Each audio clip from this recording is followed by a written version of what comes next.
Hey, what's up guys? Today I want to talk to you about staying calm under pressure, and I'm also testing out this new mic I got. It's my first time owning a wireless mic straight into the camera, so I really hope this turns out good.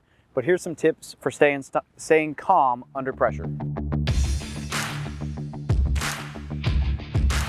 For those of you who don't know, because I haven't been doing a whole lot of it, probably my favorite sports are endurance sports. So you may not know it by looking at me because I'm not built for it, but I like cycling and triathlons and running and all kinds of stuff like that. And unfortunately, I get hurt and whatever, so I haven't done a whole lot of it lately, but I'm getting back into it finally. And one of the key differences between endurance training and like normal sports is heart rate monitoring. And so when you're doing endurance sports, the goal is to keep your heart rate low so that as you're running, you can keep running further. So it's not about how fast you can move, it's about how long you can keep moving at whatever pace.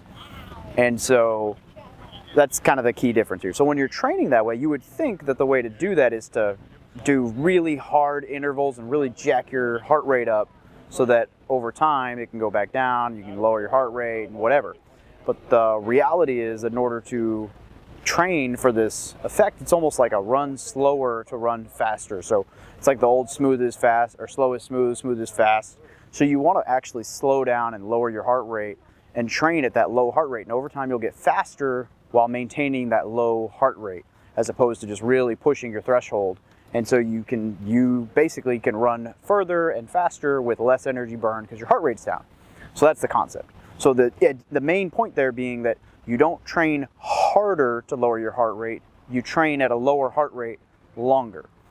And the reason that that's important is that I see a lot of people, so that, for example, at work, there's some of us, we always laugh, there's like different mentalities. There's like the guy who is super just angsty and like high energy and like all over the place about the same incidents or issues that I'm like super mellow about. And he's a great dude, so this isn't anything about him because he's actually really good at it. But I see people who get really high strung about things that they can't control, and then they're always stressed out. And they say, well, I'm always stressed out because of all these things that I can't control. No, you're really stressed out because you never learned how to control your emotions when things were going crazy. And so what you need to do if you want to be able to have that lower heart rate and that more mellow approach and calm approach is you need to focus on being calm even when stuff's hitting the fan. So for me, I'm one of those oddballs who like just crap hits the fan and I'm like, I love it. I'm like in the zone, I'm doing this, I'm doing that, I'm all over the place, but I stay calm. Like it takes a lot for me to actually get really, really frustrated in a situation. And that's probably just because I'm a fairly easygoing dude. But also because of that, situations that other people would find very stressful don't bother me at all. Now, obviously there are still situations that are not so great or whatever, but the point of this is just training yourself to be calm in those different situations. Like, you need to understand that just because you're really stressed doesn't necessarily mean it's a really stressful situation. It could just mean that you haven't done a good job building yourself up to be prepared for those stressful situations.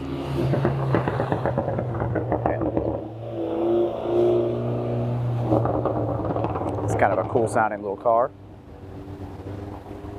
So I just want to challenge you to think, like, if you're always stressed at work or you're always angry about this, it may not have anything to do with the situation. It may have a lot more to do with just how you perceive those situations. So I would just say it's probably worth looking at that and determining from that whether or not it's the situation. Like, sit down, take some time. Is it the situation or is it you that's getting all worked up about some of these things? And just acknowledging that, because if it's you, then you can start to work on that and you can make your life easier. If it's the situation, which it very well could be, then maybe you need to figure out some ways to mitigate those stressors or get a new career or whatever, because that kind of high stress is just not going to do you well in life.